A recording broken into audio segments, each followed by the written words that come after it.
Hola, hola. Siempre es complicado los inicios en este programa. Sean todos ustedes, queridos amigos, gente bonita de Facebook, bienvenidos a esta transmisión de Cine Culto Podcast. Ya el tercer programa. Es increíble lo rápido que pasa el tiempo, pero ya es nuestro tercer programa. Y pues estamos muy contentos, muy agradecidos porque cada vez nos ven más personas. Agradecemos de verdad la paciencia que nos tienen. Porque, pues bueno, todavía estamos empezando con todo esto de la producción. Saludos a todos los que nos escuchan también a través de YouTube, Spotify e Evox en la transmisión grabada. Y saludos a toda la gente de Facebook. Déjenos por favor ahí sus comentarios y sus opiniones, sus saludos, y estaremos comentándolas al final del programa. Pues bueno, tengo el placer el día de hoy, como siempre, de estar con dos personajazos, dos personas que saben muchísimo de cine. Comienzo con mi querida Anaid. ¿Cómo te va el día de hoy? Hola, muy buenas noches a todos. Muy bien, gracias por esta invitación a tercera emisión de lo que es este podcast. Hoy vamos a tener un contenido bastante interesante y pues antes que nada, gracias por acompañarnos el día de hoy. Venga. Y el día de hoy, como ustedes saben, pues nos estamos turnando normalmente los temas, nos ponemos de acuerdo. Es bastante ameno pues la conversación. Y el día de hoy le tocó al melómano más cinéfilo, el cinéfilo más melómano. Tiene como otros 20 apodos. Cristian Aguilar, ¿cómo te va? ¿Qué tal? Sí, tengo más apodos que Saint Germain. Muchas gracias, Ajax, por la invitación. ¿Qué tal, Anaid? Y bueno, un saludo a todos los que van a estar escuchando ahí la transmisión. Hoy estoy muy contento. Viene un programa que esperaba. Y pues vamos a darle, Ajax. Muchas gracias. Cuéntanos, Chris, de qué vamos a hablar el día de hoy. De un personajazo de la historia del cine que admiramos muchísimo, ¿cierto? Así es, bueno, hoy tenemos a Peter Sellers, un personaje extravagante en su vida privada, un personaje también legendario del cine que bueno, está ligado con la comedia, pero pues, no por eso es un actor menor, como muchas veces se relaciona a los actores de comedia. Un actor que se desarrolló allá en los años 50, tuvo su esplendor en los años 60 con la saga de la Pantera Rosa, y en los 70 pues fue como más bien una especie de ocaso, hasta sus últimos días. Bueno, tuvo algunos problemas de salud que lo impidieron seguir filmando de una manera normal. Personaje interesante, a mí al menos sus películas me son muy satisfactorias. Algunas han pasado con mejor suerte a la historia, son más sólidas, más consistentes. Otras no tanto, la verdad, hay que decirlo sinceramente, más allá de que a mí me siga gustando su cine.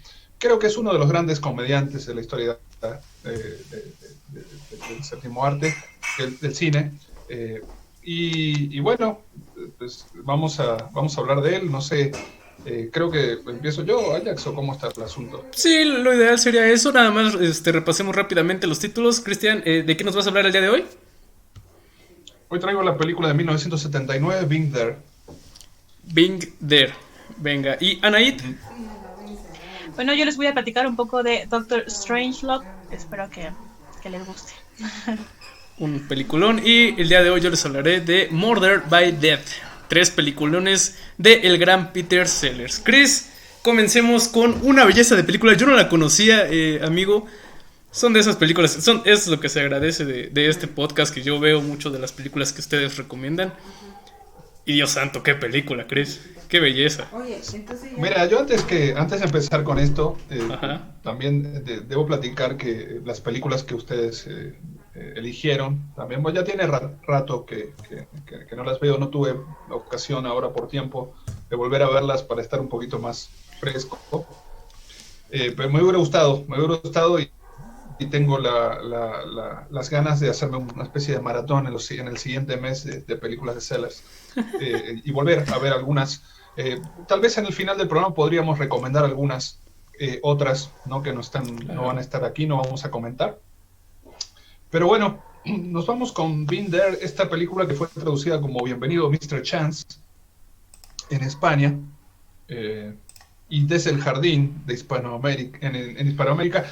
Qué curioso, ¿no? Esta cosa de los títulos, ¿no? Cómo se deben divertir, ¿no? Bueno, pero bueno, esta película está dirigida por Hal Ashby, un tipo que, con una filmografía irregular. Claro, uno ve semejante película y dice, bueno, a ver qué hizo este tipo, ¿no? Y realmente no ha No hay hecho mucho, gran ¿eh? cosa, tuvo muchos problemas con la falopa, con las drogas, con los barbitúricos, pero bueno, no le fue muy bien al tipo. En los 70 tuvo algunas películas interesantes. Yo me acuerdo que había visto una que se llama Coming Home de 1978, donde John Boyd gana el Oscar como mejor actor. Ahí tiene un reparto tremendo con Jane Fonda y bueno.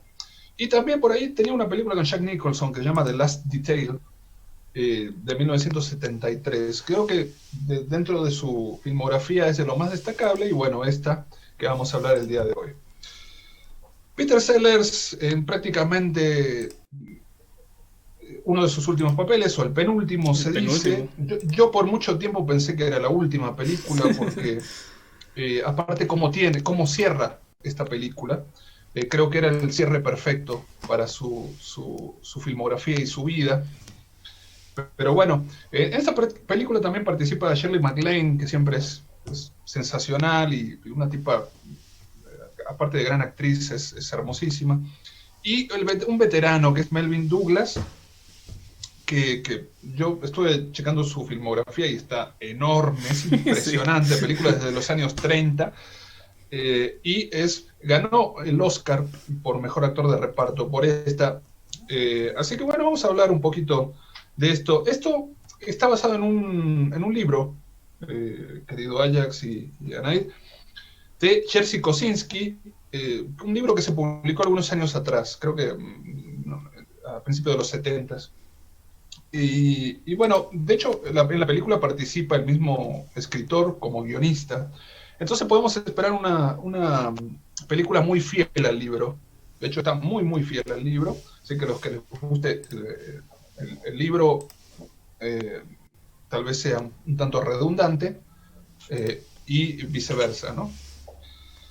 ¿De qué se trata esta película? Bueno, el personaje de Peter Sellers, Chance, es un jardinero que ha vivido toda su vida en la casa de un señor mayor, haciendo trabajos de jardinería. Nunca ha salido de su casa el tipo. No sabe tampoco leer ni escribir. Pero bueno, un día, ya grande también, el personaje de Peter Sellers, el abuelo de la casa se muere, y llegan los abogados y les dicen adiós, ¿no? Ruta. Y tiene que deshabitar la casa, el pobre Chance, el pobre Peter Sellers. Entonces, por primera vez conoce el mundo, ¿no? Lo conocía por medio de la televisión. Sí. El tipo se la pasa viendo la televisión.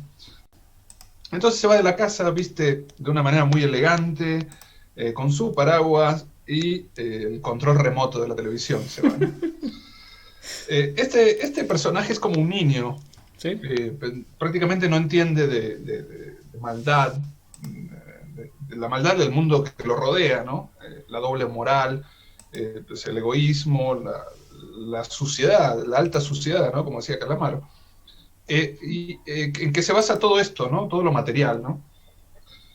Y está bueno porque su comportamiento es muy raro, ¿no? Y causa mucha confusión con la gente con la que platica. Y eso da situaciones muy interesantes. Luego de esto tiene un pequeño accidente, que es prácticamente lo que cambia el destino de este personaje. Tiene un accidente y conoce a la mujer de un empresario muy poderoso, también que está agonizando. Es su hija. Lo lleva a su casa. ¿Es su hija? No. Es su esposa, ¿no? No. ¿Es su hija? Buen punto. No, yo tengo entendido que es su esposa. Ok. Es Eve, bueno, Ajá. es Eve, que es el papel de Shirley MacLaine, que poco a poco se va enamorando de este personaje. Y conoce a este empresario, lo llevan a su casa porque tuvieron el accidente y dicen, bueno, te vamos a asistir, ¿no? Y te vamos a ayudar. Y Chan se deja porque no tiene otra cosa, no sabe nada más que hacer, no sabe dónde ir.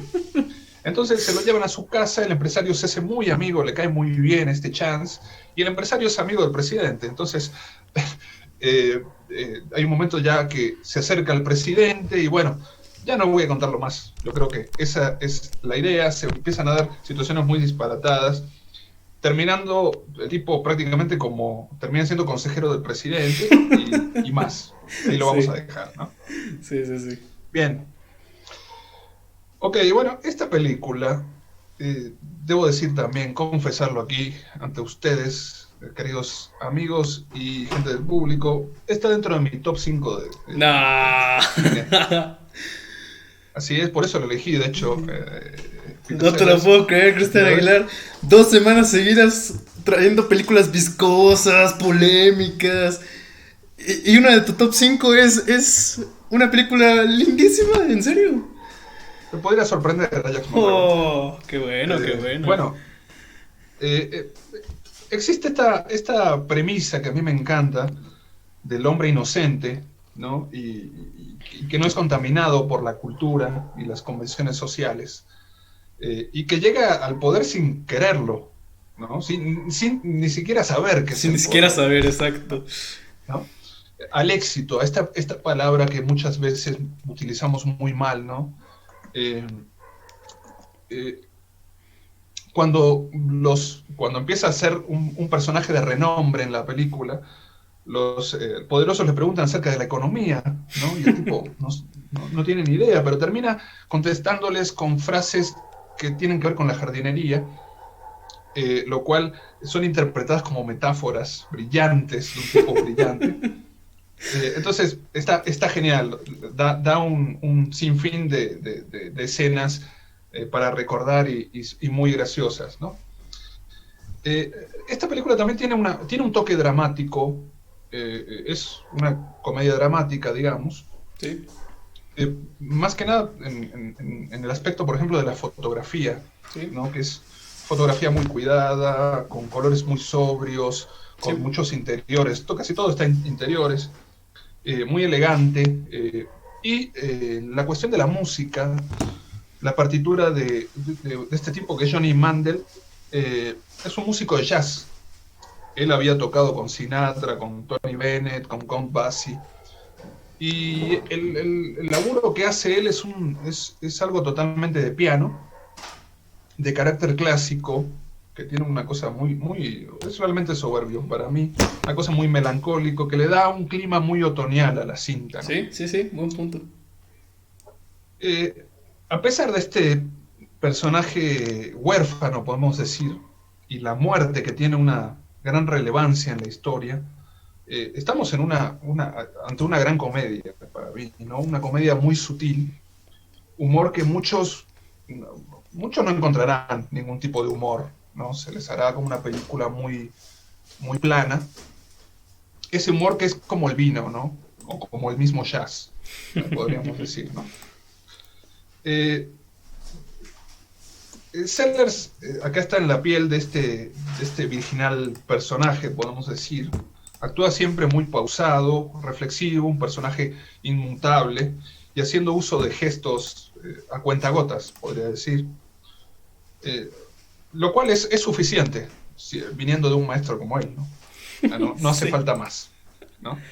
Y seguramente si viste la parte, bueno, hay como ¿cómo se llama? Postcréditos Sí. que cuando están haciendo una parte. Todos los bloopers, ¿no? Ajá, los bloopers, sí. Bueno, está fantástico. Está fantástico. Pero bueno, hace un personaje que conmueve, aparte.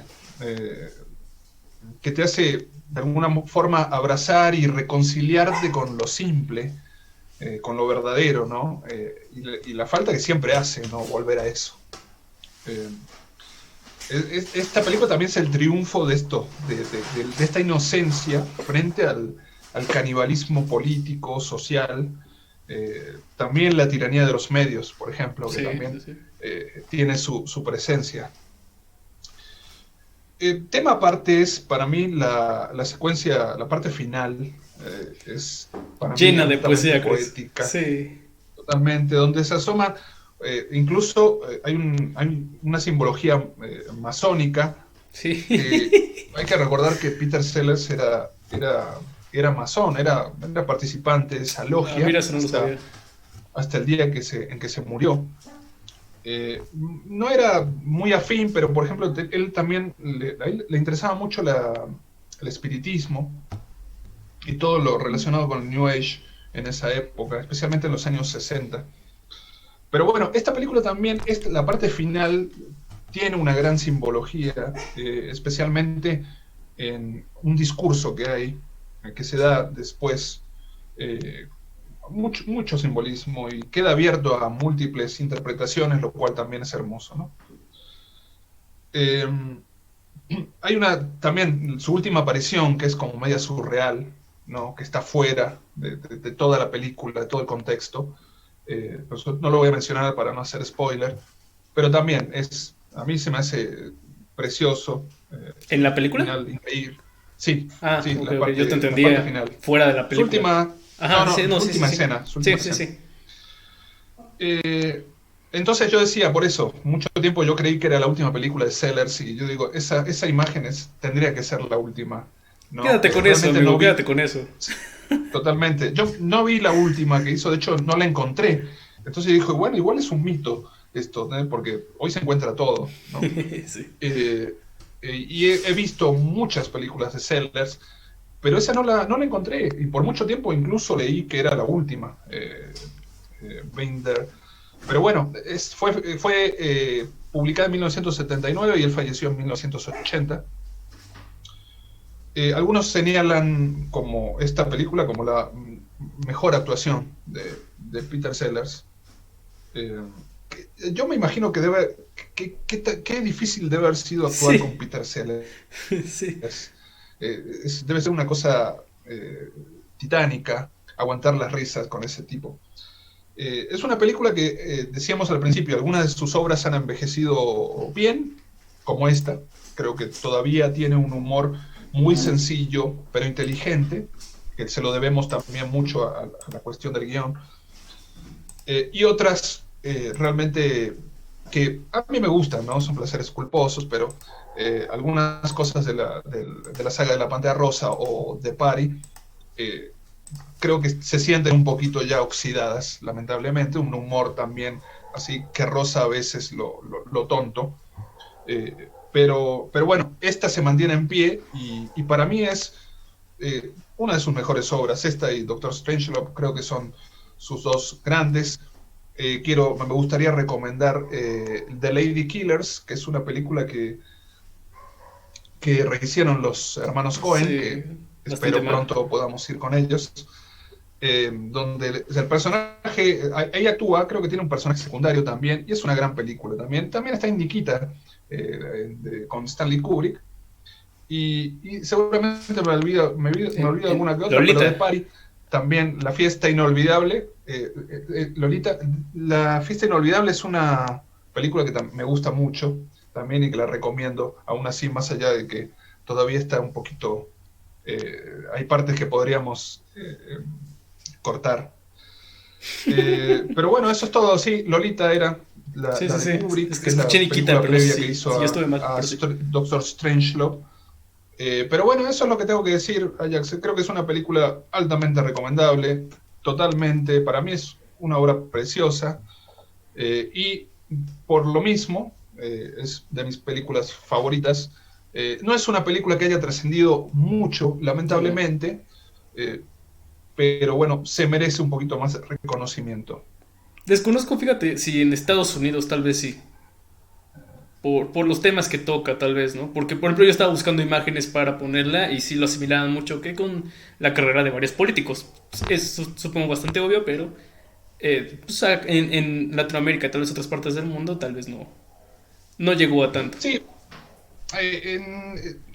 retrata bastante bien la cuestión social, porque él cuando sale a la calle se encuentra con un mundo que creo que no, creo que es Washington DC, Sí. eh, eh, donde las calles están plagadas de pobreza, Sí. de Estados Unidos, como sucedía en New York en los años 70, ¿no? Sí. Y muchas veces vimos en las películas de Martin Scorsese, ¿no? De esa época, ¿no? Al final de los 70 y principios de los 80, esas calles así muy crudas, eh, pintadas, con mucha violencia. Bueno, este Peter Sellers inocente se encuentra con ese mundo y le gana a ese mundo. Y eso se me hace muy poético. Venga. Pues yo sí quiero hacer algunos comentarios. Anaid, algo que quieras comentar del buen Chris, de la peli. ¿De Christian? De Christian, ¿qué tal? No, ¿Cómo está su barba? Fíjate que es una película que a mí se me hace igual, pues se me hace una película bonita, ¿no? También como retratan esta inocencia, ¿no? Que muchas veces es como algo que no se encuentra tan fácilmente en la sociedad, ¿no? Pero creo yo que, bueno, estaba pensando que hay como ciertos paralelismos con Forrest Gump. Sí, justo se iba a decir, ¿no? justo se iba a decir. Como esta inocencia, ¿no? Como la persona que la persona ideal para como llegar al poder o a ciertos puestos, etcétera, tiene que ser una persona pura, inocente y todo eso, ¿no? No sé de qué año sea Forrest Gump. Si es del 94, me parece, pero, o algo así. Bueno, la novela, está basada en una novela, ¿no? No sé de qué año será, a ver si ahorita lo busco, pero sí como mucha influencia, ¿no? Creo yo en esta historia de Forrest Gump. También creo que en ambas películas hay algunas cuestiones ahí como políticas o como más bien como de nacionalismo, ¿no? Porque algo que también se refleja en Forrest Gump y en esta película de Being There es como pintar a América como el lugar, Norteamérica o en Estados Unidos como el lugar ideal donde cualquier persona tiene oportunidades de salir adelante, ¿no? O sea, no importa siendo que sea una blanca. persona. Claro. No, y lo deja muy si claro persona, en Being There. Ajá. Si eres una persona, en el caso de Forrest Gump, que era una persona con algún trastorno, bueno, una discapacidad, ¿no? Mental. En este caso, no sé, en Being There no está como muy claro cuál es la situación que él tiene. Yo creo que también tiene por ahí alguna situación. Pero incluso estas personas pueden llegar a ser alguien en Norteamérica, ¿no? Entonces es como la tierra de las oportunidades, como aparte, si tú eres bueno, lo puedes lograr, y si eres puro, y si eres... Entonces siento que como hay un discursillo por ahí también, como nacionalista, como medio político, pero es una película linda también, como decía Christian, y pues ojalá tengan la oportunidad de verla los chicos que nos están viendo ahorita en este momento. Si ustedes ya la vieron, ¿qué opinan? ¿Tengo razón o estoy viendo cosas que no? ¿Ustedes qué opinan si es que ya la vieron? Pero sí es una película que también recomendaría. Nada más. Yo si pudiera, sí, entendiendo también, supongo que todos lo notamos, los que hemos visto las obvias similitudes con Forrest Gump, pero creo que en Forrest Gump, de por sí a mí Robert Zemeckis no lo trago al director, su cine no es precisamente de mi agrado. Pero creo que en Being There, a diferencia de en Forrest Gump tal vez, creo que Being There satiriza, bueno sí, se burla un poco de esta aristocracia. Y creo que en Forrest Gump nunca llega a ser tanta la burla, la sátira. Y es más, ahí sí es más como pues este tipo de cine, pues sí, nacionalista, creo, en Forrest Gump. Y en Being There no lo sentí tanto. Sí lo sentí más como que es una burla hacia como lo ideal, lo que prefieren obviamente los medios y los poderosos y cualquier persona, es alguien a quien puedan moldear y es alguien a quien puedan, por increíble que parezca, la ingenuidad intimida al poder, ¿no? Eso es algo que a mí me asombra mucho, pero sí creo que en Being There se satiriza un poco más que en Forrest Gump. Lo que sí me queda claro, y como decía Sanaid, es que, y lo dice Being There, también el querido Chris, lo dice en su momento su especie de nana, si se puede decir, la mujer de raza afroamericana, que pues es increíble hasta dónde puede llegar el tipo simplemente siendo blanco. Pero creo que no pasa por ahí también la lectura, ¿no? Yo también la sentí una lectura muy, muy poética, muy linda. Es increíble, Chris, que esto sea una comedia. como bien dices, ¿no? Es una sátira política disfrazadísima de drama donde no hay chistes, literalmente no hay algo gracioso físicamente, ¿no? No es como que el tipo se tropiece ni nada, ¿no? Es literalmente como el lenguaje, tanto corporal como obviamente el verbal, puede transformar al mundo sin decir a veces una palabra, ¿no? O con muy poco decirlo todo y la gente puede entender lo que quiera. Eso a mí me pareció brutal de Being There, como el tipo habla literalmente de jardinería y el mundo y todo, y los más poderosos pueden interpretarlo como quieran. Y sobre todo le temen a alguien a quien no conocen, a alguien ingenuo. Eso me maravilla. Y un final, Chris, qué belleza. Porque yo decía, bueno, esto es una buena película, esto va bien. Pero todavía no me ha explotado la cabeza, ¿no? Para mí las grandes películas o te tienen que explotar la cabeza y los sentimientos, ¿no? Bueno, pues esta iba bien. Me había movido algunas cosas y me explotó la cabeza. Yo tengo dos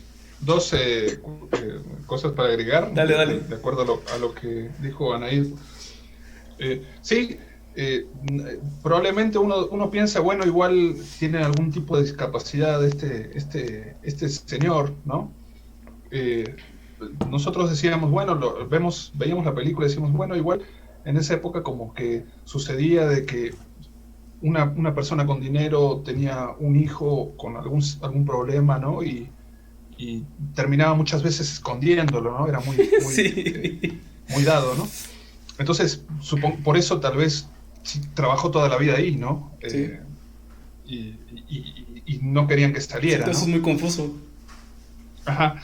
Y lo segundo en cuanto al optimismo norteamericano, yo lo veo más como que... Recordemos que es una época en Norteamérica donde el cine no era optimista. Teníamos la nueva camada de cine que era justamente lo contrario, ¿no? Veníamos de la guerra de Vietnam, de Estados Unidos, del cine, todo de Vietnam, ¿no? Ahí tenemos Apocalypse Now, ¿no? Teníamos Scorsese, ¿no? Teníamos estos directores que mostraban lo crudo, ¿no? Y que no eran optimistas. Entonces viene esta película también y para mí sí es un poquito como... es una contraparte también de algo necesario muchas veces, ¿no? Era eso nomás que quería agregar. Sí, es una película bastante bella, cada quien que interprete obviamente lo que guste, de eso se trata el cine, pero sin duda es una gran película. Por algo Peter Sellers es recordado por esta interpretación y pues también fue premiado por los Oscars, cuando los Oscars tenían pues cierta dignidad. Fue nominado. Sí, fue nominado nada más. Sí. No, de hecho nunca ganó ningún premio. Pero bueno, que quede claro con esta película que Peter Sellers no es solo un comediante, porque muchas veces en esto también estoy con unas opiniones divididas. Se suele decir, bueno, pues cuando el comediante se ponga a hacer dramas, ahí es donde va a valer como actor. Pero hay que recordar que a mucha gente dice que la comedia es el género cinematográfico más difícil de hacer, Entonces, ojo ahí, no juzguen a los actores de comedia solo cuando se pongan a hacer dramas y los nominen a los Oscars. Juzguenlo en general, y lo que hace Peter Sellers, sobre todo, no sé si en estos tiempos Peter Sellers podría hacer lo que hacía antes de ponerse a invitar a tantas culturas, que por eso es bastante famoso, pero bueno.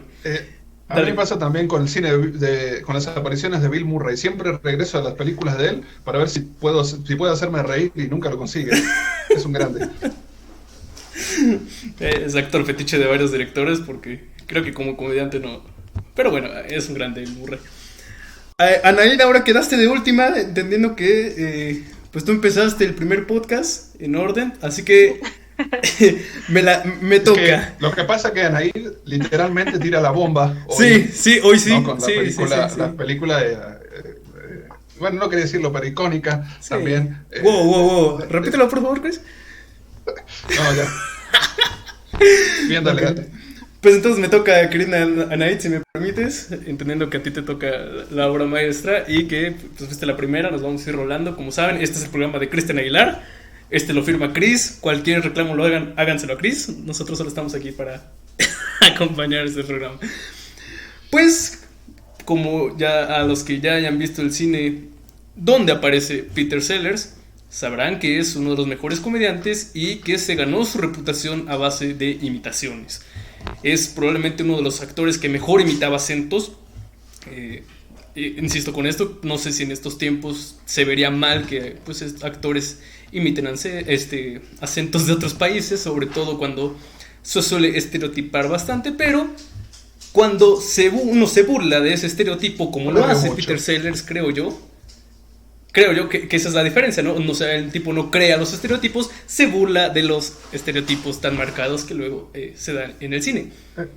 Dale. Falta poco para que varias de sus películas sean censuradas, así que disfrutémosla ahora.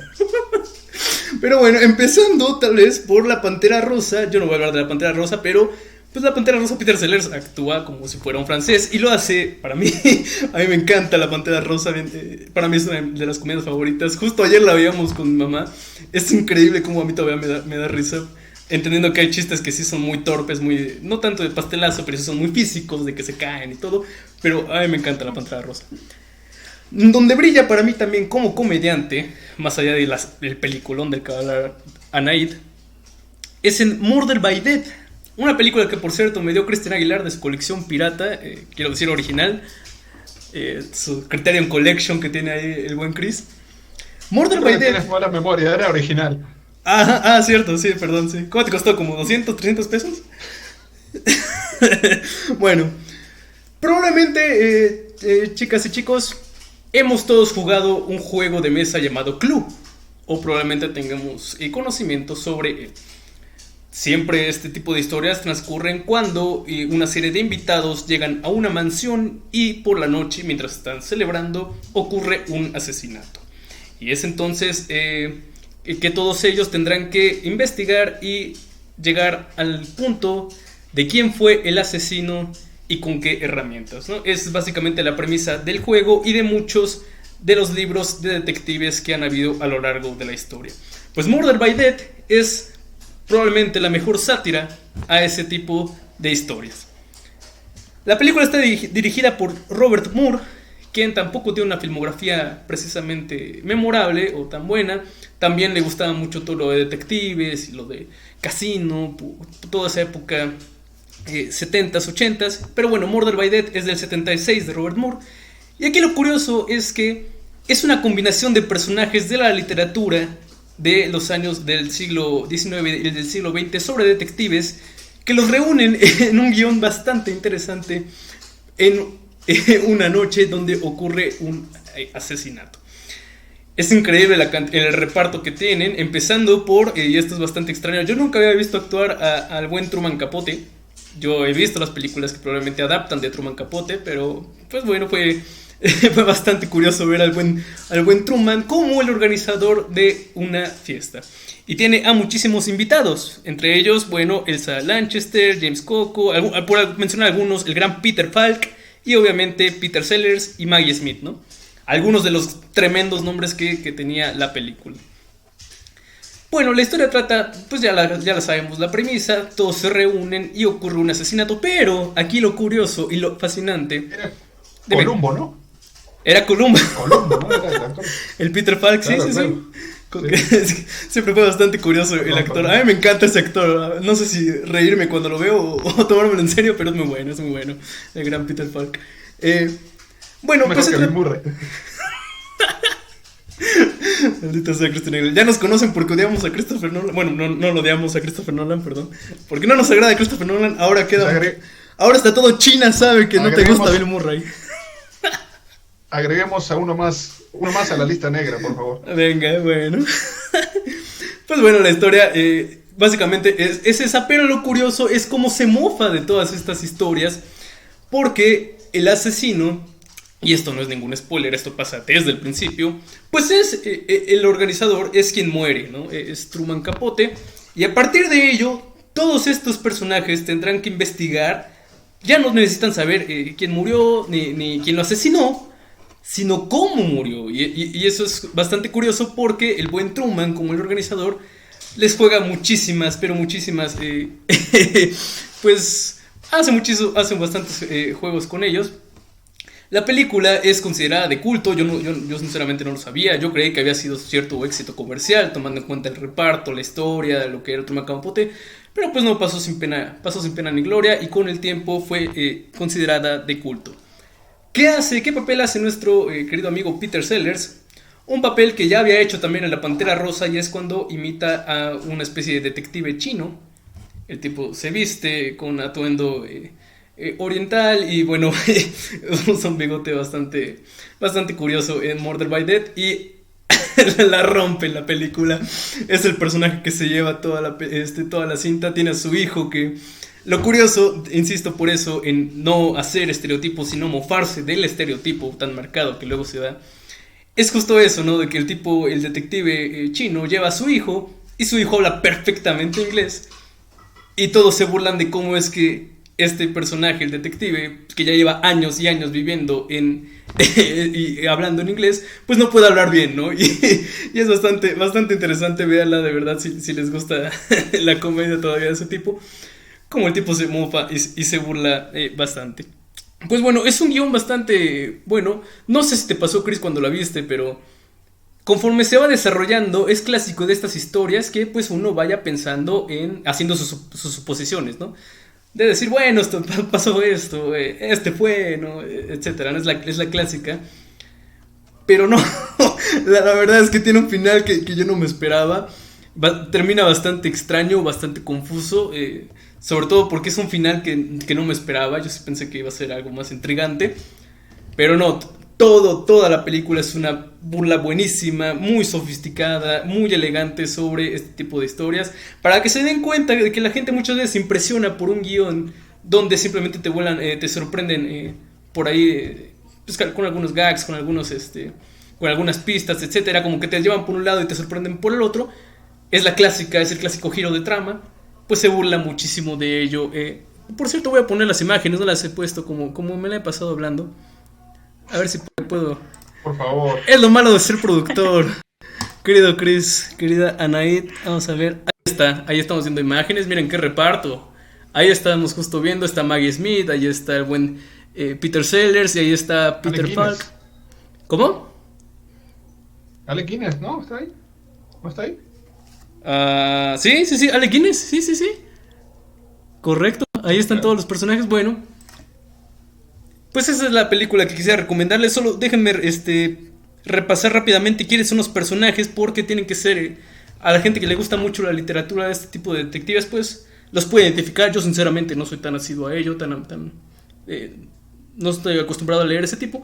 Lo que sorprende es justamente que el detective más famoso de la historia, Sherlock Holmes, no aparezca, pero eso yo no lo sabía, yo no lo vi en la película que mi buen amigo Cristian Aguilar me dio en Blu-ray, obviamente, porque era Blu-ray, pero no aparecía Sherlock Holmes, y resulta que en la película sí aparece, solo que es material extendido, material que fue cortado. Hubiera sido genial para mí ver a Sherlock Holmes, pero bueno, es el inspector Sidney Wang, es una adaptación del detective Charlie Chan. Ahí está Dick y Dora Charleston, que son una referencia a Nick y Nora Charles. Milo Perrier, que es Hércules Poirot de Agatha Christie, que tengo entendido que Agatha Christie es como una referente de esta literatura. Tiene por ahí un libro que se llama 10 negritos, me parece, o algo parecido, que trata justo sobre esto, que fue como que el precursor. Sam Diamond, Peter Falk, ojo a las historias, no quiero abordar mucho en las historias porque lo importante es justo que la gente vaya descubriendo, porque muchas veces en este tipo de historias de detectives, no sé si a ustedes les pase, Anaid, Chris, los detectives son perfectos, ¿no? No suelen tener problemas, no sé, bueno, probablemente la serie Sherlock ya abordó más eso, pero normalmente, yo una vez te mencionaba, Chris, con la literatura de Edgar Allan Poe, que me encantaba su literatura de terror, su literatura de detectives no me gustaba justo por eso. Sus detectives eran perfectos, le daban la vuelta a la policía, ellos ya sabían exactamente con precisión qué pasaba. Y pues no sé, yo sinceramente no los sentía como personajes reales. Y más allá de que la historia probablemente no necesite pasar por el drama de cada personaje, sino por la historia en sí. Pero en esta película es bastante hermoso ver cómo pues, cada detective tiene una historia que esconde a sí misma, ¿no? Y cómo todos entre ellos están relacionados, cómo todos ellos esconden secretos que pues han tenido que guardar por estigmas de la sociedad, ¿no? No quiero decir quién, pero hay un detective que, por ejemplo, hasta hace poco, bueno, en la película, pues expone que es homosexual y eso es algo que es bastante extraño, así como habrán quienes hayan pues tenido amoríos y etcétera, ¿no? Eso es algo que también me gusta mucho, no es simplemente un montón de invitados aleatoriamente, sino que cada personaje tiene su profundidad y agradezco sinceramente que, bueno, pues no pasa simplemente por poner también a las detectives sexys o a las chicas sexys. Hay detectives mujeres que también están ahí y que lo hacen bastante bien, que no son precisamente el clásico estereotipo de la bombshell, ¿no? De la femme fatal. Entonces es una película que sí recomiendo bastante porque sí te rompe algunos esquemas, ¿no? Algunos estereotipos, se mofa de ellos, se burla. Yo la pasé re bien, no sé si me río más con esta o con las películas de la Pantera Rosa, con Peter Sellers. Yo creo que me río más con esta.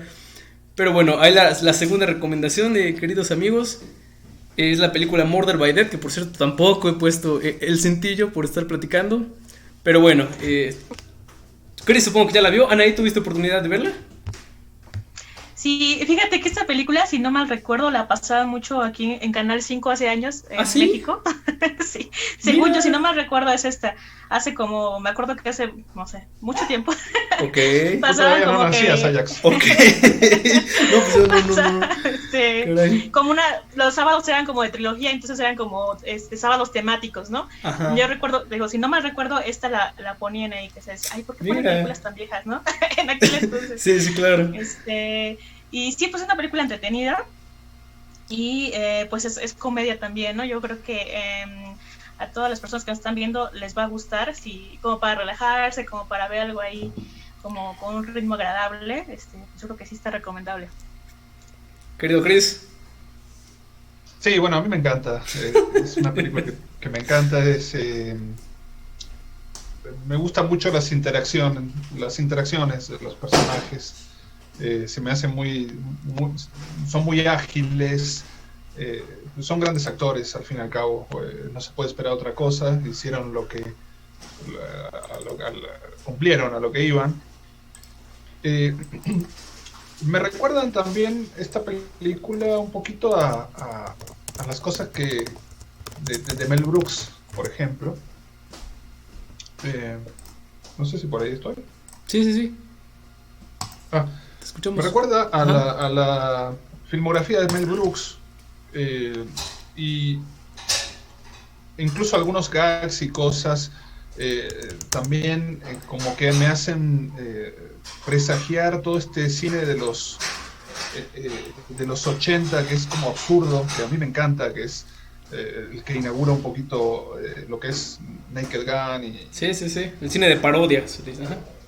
Y esta fabulosa que es Top Secret, que es una locura. También por eso me gusta. A mí se me hace una gran película, una película ya clásica que también la sigo considerando. La comedia es muy difícil mantenerse actual, ¿no? Uno ve películas de los principios del cine y algunas cosas pues, ya no se entienden. Lo mismo pasa en otros, por ejemplo en la literatura, ¿no? Uno lee cosas de Molière o de Gogol, que eran gente que escribía cosas satíricas o humorísticas, y mucho de ese humor ya se ha perdido porque se pierden las palabras, se pierden los modismos, todo, ¿no? Entonces van cambiando, pero el humor que perdura realmente es muy difícil de conservar, ya sea tanto igual en el cine, ¿no? Y estas películas que vemos hoy en día, tanto Being There como la que elegiste tú, me parece que todavía, pues a pesar de que todavía tienen 50 años, pero bueno, todavía se mantienen bien. Es una película muy buena, me encanta. No sé si decir que es una comedia inteligente. Yo diría que sí es inteligente. Cuando pasa la comedia más por el guión que por lo físico, ya es algo comedia respetable. Pero, como bien dices, a mí me encanta. Es una de las películas que más risa me han dado. Sin necesidad, ojo, de saber mucho de lo que de los personajes o de las clásicas historias de detectives. Yo sinceramente no conozco qué detective sea cada uno, ¿no? Hasta apenas que estuve investigando, pues este es tal, pero te la puedes pasar re bien sin saber aún así nada de ello, con una comedia que se basa en el guión, básicamente, que en los giros de trama también puede dar bastante risa. Ahora, Zenaid, te abrimos el mar para que te tocara con este peliculón que obviamente todos aquí amamos, que nosotros tres como que ya hemos visto, pero por si alguien ahí en el público no lo ha visto, pues véanla inmediatamente terminando este podcast. Dale, Naid. Incluso ahora mismo, Bueno. Sí, ¿no? antes que hable Naid, Ya váyanse de Facebook, ya, o sea. Gracias a Naid. La pueden poner al mismo tiempo y vamos haciendo comentarios, ¿no? Sí. Pues sí, pues es una película que yo creo que es de las más conocidas, de Peter Sellers por el director, ¿no? Que bueno, como ya comentaba, Christian trabajó en varias producciones con Kubrick. Y bueno, elegí esta película porque, como decías, muy conocida, y también me gustaría recomendársela porque es bastante, como el ritmo es muy agradable, es una comedia, está ligera, puede ser, aunque también tiene por ahí cosas, es decir, para una persona que le gusta la comedia, le puede encontrar sí, la gracia, pero también son personas que le gusta como por ahí pensar o profundizar más, pues le va a encontrar ahí varios rasgos, ¿no? Políticos interesantes, de sátira, etcétera. Y bueno, ¿de qué va esta película de Doctor Strangelove, que es del año 64? Bueno, la premisa es así muy general, se las voy a contar para no spoiler porque ya me han dicho que he spoilado en ocasiones anteriores. Bueno, es un general que está de alguna forma como afectado y está muy renuente, ¿no? Y a toda esta cuestión del comunismo, ¿no? Y él tiene, bueno, digamos, un cargo importante, ¿no? En la Fuerza Aérea Norteamericana, y decide que pues él va a tomar la decisión de mandar a sus pilotos a una misión de ataque ahora sí que sin pedir la autorización de sus superiores, ¿no? Entonces él toma la decisión y sigue todos los protocolos y va a enviar un ataque aéreo ahí sorpresa a Rusia, ¿no? Entonces, lo más interesante de esto es que, bueno, pues se salta como que todas las autoridades, como digo, que están como sus superiores, y lo interesante de esto es que ahora sí que el presidente y todos en el Pentágono tienen que elaborar estrategias o pensar cómo pueden hacer que estos bombardeos no se lleven a cabo, ¿no? Cómo pueden impedir esto. Y entonces vemos como ahí algunas ideas que van teniendo, e incluso el conectar directamente con Moscú, ¿no? Para evitar esto y para decirles que van a bombardear, pero fue una tontería, ¿no? Fue un pequeño error que tuvieron por ahí. Entonces, pues es una película interesante porque maneja un nivel de sátira, pues, bastante inteligente, creo yo, ¿no? Respecto a este contexto que fue la Guerra Fría, ¿no? De hecho, Kubrick, bueno, ahí se menciona en algunas entrevistas y notas, ¿no? Que él tenía como la intención de hacer una película seria, ¿no? Sobre el tema. Sin embargo, bueno, en el desarrollo de la cinta, digo, bueno, vamos a hacer mejor una comedia, ¿no? Lo cual a mí me parece muy interesante que en ese momento un tema tan delicado, ¿no? Lo haya tomado como, lo pudiera llevar a la pantalla como algo gracioso, ¿no? Quizás eso también generó como un respiro en los espectadores y en la sociedad en ese momento, ¿no? En la sociedad norteamericana, porque pues era un tema delicado. Y bueno, en general, como digo, tiene una sátira interesante. De acuerdo, bueno, a lo que estamos hablando en este programa, que la línea que seguimos es películas de Peter Sellers, que, bueno, él desarrolla aquí 3 personajes en la película, que no les voy a decir cuáles son, para que ustedes descubran por ahí cuáles son los personajes que está desarrollando, que lo hace, pues como ya dicen ustedes, maravillosamente, puede hacer estos acentos, ¿no? Incluso como... creo yo que en esta película todos los personajes, ¿no? Están como en un tono fársico. Por ahí, con el personaje principal de la película, podría parecer que es como que está como a lo mejor el maquillaje o lo que le ponen es como demasiado evidente, pero creo que yo que se permiten como todo esto porque está en el tono fársico, ¿no? Todos los personajes, sí. Aparte es algo interesante porque todos los actores logran entrar en ese mismo tono, que muchas veces en las comedias es difícil, ¿no? Que todos estén como como bajo el mismo tono de comedia, ¿no? Y aquí, pues obviamente, bueno, está la mano de Kubrick en la dirección y creo que los lleva muy bien, ¿no? En cada uno de sus personajes. Creo que todos tienen por ahí puntas muy interesantes, los personajes están bien desarrollados, las actuaciones, los gags están como bien llevados en el momento exacto, ¿no? Creo que siempre es como... Yo creo que escribir comedia es muy, muy complicado, ¿no? Y dirigirla también, o sea, porque tienes que saber el timing exacto para meter un chiste, para meter una broma, un comentario, etc. La sensibilidad, ¿no? Entonces, bueno... Porque sí, claro, ¿no? ¿de qué tema hablar? Hay temas que son sensibles, que siempre van a ser tabú. Imagínate en ese momento hablar de el tema tabú de Estados Unidos, ¿no? Del mundo en general, ¿no? Sí, o sea, para que cayera esa película como en la gracia de todas las personas también no es algo fácil, ¿no? Pudo haber sido censurado, bueno, seguramente se va a censurar en algún momento para algunas personas o en algunos grupos, ¿no? Sí. Pero bueno, lo hace bien y logró su cometido, ¿no? Creo que, como decía, da un respiro en ese momento seguramente al contexto histórico que se vive en esa época.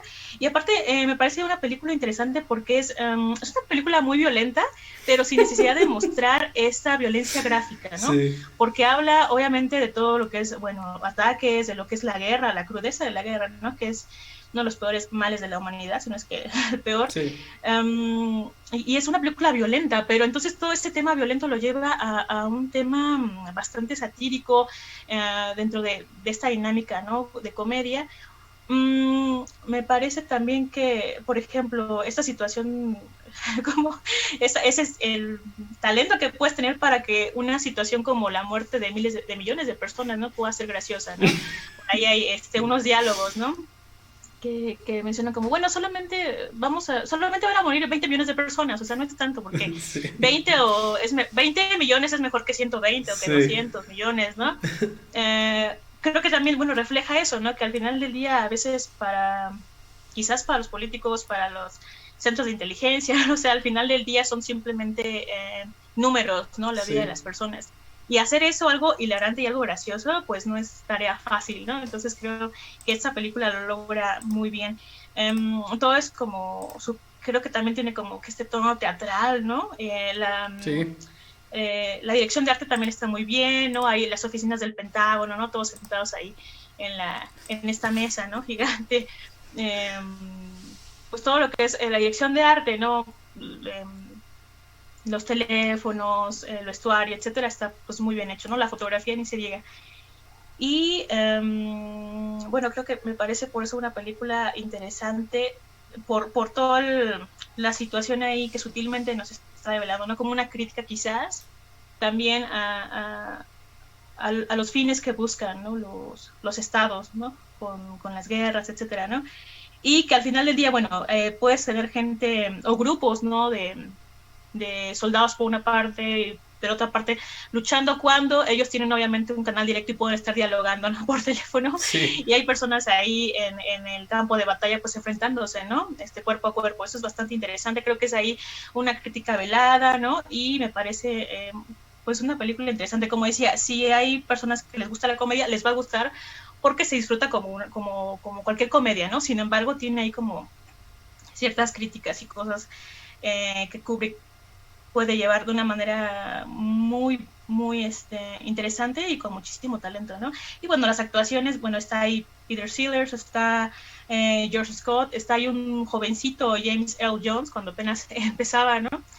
Y todos están, bueno, todos los actores creo que están en un momento muy bueno ahí en esa película, están súper bien dirigidos y también ahí la musicalización toma un papel importante porque contrasta mucho con la temática, ¿no? Que ellos están mostrando y la música hace por ahí un contrapeso bastante interesante y pues qué más puedo decir, yo se les recomiendo que la vean porque creo que es una referencia, ¿no? Tanto de los actores que participan en ella, como del director, como del contexto, etcétera, ¿no? Creo que sí se le recomiendo abiertamente. No sé ustedes qué lectura le dan a esta película, o la disfrutan, o la reflexionan, o profundizan en ella. No sé ustedes cómo la vean cuando la han visto, cómo la perciben. No sé si la reflexionan o la disfrutan, ¿no? No sé, Anaid, no sé a qué edad habrás visto Doctor Strangelove.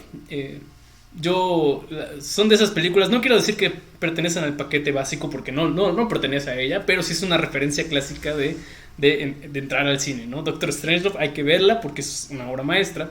Yo la vi tal vez de 16, 17 años. Yo no tenía, o sea, poco había leído, poco sabía del contexto histórico que pasaba, ¿no? En todo lo que se sitúa la película. Obviamente tenía ciertas referencias, pero me pasa lo mismo que me pasa, por ejemplo, con Los Simpson. Pues yo de niño cuando veía Los Simpsons, yo no sabía que se estaban burlando de tal senador estadounidense, ¿no? O que se estaban burlando de tal personaje famoso en Estados Unidos, o el contexto, etcétera. Debes ser un maestro, como lo son Doctor Strangelove, o como lo puede ser Los Simpsons, o etcétera, para que le llegues a cualquier persona con tu comedia y la hagas reflexionar, la hagas pensar, la hagas decir...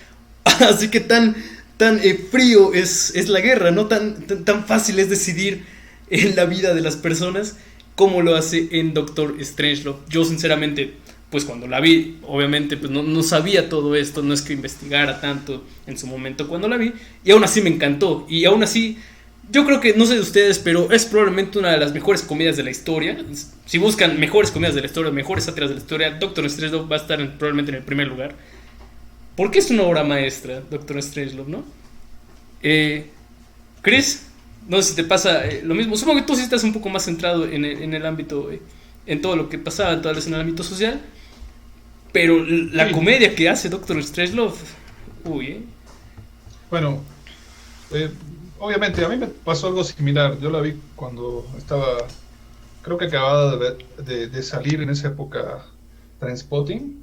Uh-huh. Que me fue muy fácil entenderla. Sí. Aparte por la época en que yo vivía. Te identificaste. Y después decían, no, este también este es un clásico, ¿no? Bueno, ok, la vi y realmente me perdí de mucho. Agarré un 25% de lo que sucedía ahí. Sí, exacto.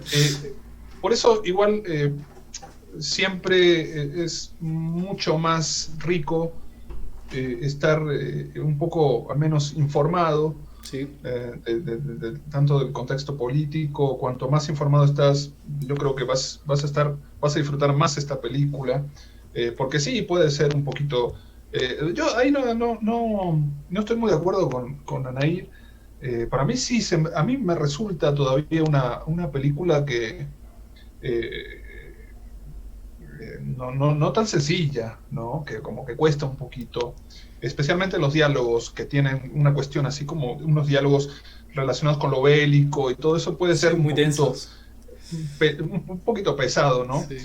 Pero bueno, obviamente, como decía, si uno está familiarizado o medianamente familiarizado con el contexto político, yo creo que es muy, muy disfrutable. A mí siempre se me hace una película muy psicodélica dentro de lo visual. Y es curioso, ¿no? Porque estamos hablando del año 64 y la psicodelia inicia formalmente en 1967 o unos meses antes, en el 66. Entonces es una película que, se me hace muy vanguardista en ese sentido. Y en cuanto al vanguardismo, también mencionar la banda sonora, sí. Algo que decía Anaid, que tiene por momentos una cualidad muy incidental, increíble. Kubrick siempre fue muy vanguardista en este aspecto, sí. También de la música, ¿no? La música es un sello que tiene el cine de Kubrick, ¿no? Y siempre está un paso más allá. Entonces, bueno, pues fue un genio, ¿no? Y bueno, por último, la actuación de Sellers, yo disfruto, o sea, cuando no está Sellers en pantalla, disfruto mucho la película, pero cuando está Sellers, sí. Es increíble, me hace llegar a unos niveles de éxtasis impresionantes cuando está con cualquiera de sus personajes. Es increíble. Aparte, el mismo Kubrick decía, ¿no? que Sellers improvisaba las escenas y cada vez que las hacía diferentes, ¿no? Entonces eso es de un genio, de un tipo con una mentalidad asombrosa, ¿no? Y bueno, nada, sí, me encanta esa película también. ¿Qué más se puede decir? Ya se ha dicho mucho también. Sí, ya solo para terminar, salió 4 años antes de 2001, o sea, 2001 es del 68, que justo te iba a decir, bueno, es sello de Kubrick toda esta parte psicodélica de la música, pues bueno, fue antes Doctor Strangelove, ¿no? Y sí queda claro para los que, obviamente Kubrick, yo creo que sí es bastante famoso entre la comunidad cinéfila, no quiero decir que por esto que sea popular o malo, ojo, Kubrick es Kubrick, más allá de que tan popular sea, pero Kubrick toda su filmografía es pacifista, ¿no? Y en Doctor Strangelove justo eso, satiriza, se burla. Yo, fíjense qué curioso, yo estaba pensando en los tipos de comedia que se suele representar en el cine y puede que entre los tres hayamos tocado varios puntos, ¿no? Por ejemplo, tú, Chris, tocaste la sátira, ¿no? Que suele ser, bueno, una especie de burla, pero no hacia la tragedia, como es Doctor Strangelove, que es comedia negra, ¿no? Que sí pasa más por ahí. Y la película que yo recomendé, Murder by Death, que es parodia. Así que tres diferentes vertientes de comedia con un mismo actor para llegar a su cometido, ¿no? Con mucho trasfondo político, con mucho trasfondo histórico. Todas las actuaciones de Peter Sellers siempre suelen ser bastante destacables. El tipo es súper versátil. Si quieren entrarle a su cine por La Pantera Rosa, vean La Pantera Rosa, porque para mí también es una obra de arte. Ver La Pantera Rosa, sobre todo las primeras, son fantásticas. Y bueno, ya, pues yo creo que con eso, queridos amigos, yo tenía algo más, Alex. Dale. Es tu programa, Chris, caray. Hoy te toca. El disco decía que tenía un aspecto visual psicodélico antes de la psicodelia, y es psicodélico en blanco y negro, lo cual es más raro todavía, ¿no? Sí. Y segundo, hay una película biográfica, de hecho por ahí... cierto, me olvidé, 2000 y algo, por ahí la tengo, The Life and Death of Peter Sellers. Creo que el Peter Sellers lo hace Jeffrey Rush, no estoy seguro. Sí, Jeffrey Rush. Sí. Y le dan mucha importancia a la última película, porque creo que está, pues reviven un poquito cuando estaba filmando Being There, bueno, la penúltima, según. Y también está recomendable, también para que conozcan no solamente al personaje de la pantalla, sino también al ser humano, un tipo con muchos aciertos y desaciertos, muy, muy excéntrico, y esa película está interesante en plan biográfico, digamos. Sí, que yo no sabía, yo sinceramente soy de los que en estos tiempos ya investigo, ¿no? Ya me pongo a investigar obviamente las películas, pero bueno, en su tiempo pues no me ponía a investigar la vida de Peter Sellers, pero sí, como que después de llegar a la cima tuvo su declive, ¿no? Y yo creo, no sé ustedes, yo quería hacerles dos últimas dinámicas. ¿En dónde ponen a Doctor Strangelove entre las películas de Kubrick que más les gustan? Porque está reñido, ¿eh? Siempre hablar de la mejor película. Está bueno. A ver, Anaid, ¿en dónde la pones a Doctor Strangelove y cuál pondrías ahí en tu top 3? Dinos. No sé, creo que no entra en mi top 3. ¿No entra? ¡Qué buena! No. ¿Cuáles probablemente entran? No. Probablemente estaría... híjole, es que es complicado, ¿no? Pero... está 2001, no sé. Está Full Metal Jacket, está Lolita, está Barry Lyndon, está... Pues es que obviamente, bueno, por ejemplo, La Naranja Mecánica El Resplandor, ¿no? Pero, híjole, es que El Resplandor, por ejemplo, pero no sé, como para hacer un top... Ay, ahorita... ¿Está complicado? No tendría... ¿Tú crees? Sí, sí está complicado. Pero Doctor Strangelove no estaría en mi top 3, ¿eh? Fíjate, yo pensé que siempre todos lo tendríamos como que por ahí, pero bueno, dale, ¿quieres saber? Es difícil. Yo me quedo con 3, digamos, de Kubrick. Con 2001, me quedo con Doctor Strangelove, y la última que voy a decir, sí, es un poco más polémica, pero me quedo también con The Shining. Yo iba así, Chris. Yo también pongo 2001 para mí como la mejor. Segundo, Doctor Strangelove. Y en tercero yo pondría Full Metal Jacket. Eso ya dependerá de cada quien. Todas las películas del bendito Kubrick son buenísimas. Insisto, no se vayan con la finta, porque pasa que luego el cine, en cuanto se hace popular, a mucha gente le disgusta, ¿no? Así como, yo lo conocía antes, y ese tipo de conversaciones nefastas. Kubrick sigue siendo un maestro. Y pues ya, para terminar, yo creo que Peter Sellers es uno de los mejores comediantes de la historia, ¿no? Que quede claro, porque mucha gente va a decir, bueno, ustedes tal vez lo están exagerando. No, les aseguramos que no estamos exagerando. Hay que tener algo para hacer este tipo de películas y para que trasciendan de la manera en que trascienden, y para ser lo versátil que fue el gran Peter Sellers. Y fuera del género, ¿no? Creo que es un actor de primera, de Sí. primer nivel. Yo creo que hay con los... ¿Qué te gusta? Los Monty Python, ¿qué otro?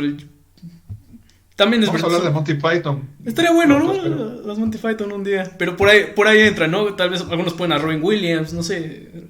Por ahí entran los mejores comediantes de la historia. Ya veremos, obviamente, Chaplin y ya. Bill Eso Murray. ya es otra discusión. Y Bill Murray, correcto. y Jack Black. Y Jack Black, sí, sí, sí. Anayet, muchísimas gracias por habernos acompañado el día de hoy. Muchas gracias a ustedes. Oye, yo creo que a lo mejor en primer lugar podría estar el montaje del alunizaje que dicen que hizo Kubrick. Sí, buen punto, ¿no? Podría ser por ahí, Oye, ¿no? cambió Que es la algo ahí historia, polémico, ¿no? Cambió la historia. Sí, sí. De ser cierto, pues sería a lo mejor su mejor película, ¿no? Su mejor producción. Bueno, pues nada, gracias por haberlos acompañado. Esperamos ahí sus sugerencias, comentarios ahí para los siguientes programas. Cierto, sus comentarios. Gracias a todos. Buenas noches. Chris, ¿algo con que te quieras despedir? En lo que lees comentarios. Nada, me la pasé muy bien platicando de estas películas que adoro, ¿no? También me marcaron, de un actor que admiro mucho y que todavía sigo volviendo a su cine, sigo regresando a su cine y me hace pasar muy buenos momentos, ¿no? Y me hace recordar por qué amo tanto al cine. Venga, rápidamente saludos a Ivonne, saludos a Eduardo Cárdenas, saludos a Semitoluca, saludos a el buen Gabo, saludos a Alexis, que dice sí, pero gana Godzilla.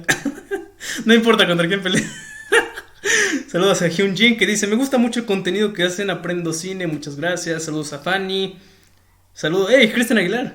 Saludos a Lucy. Y ahí pues ya están todos los comentarios. Muchísimas gracias, los esperamos en la próxima. Saludos a todos los que nos vieron en vivo y a los que nos están escuchando en la retransmisión. La siguiente semana le tocan a Id, a ver qué nos tiene preparados. Cuídense mucho, protéjanse, no salgan, vean el podcast de Cine Corto. Cuídense, adiós. Chao.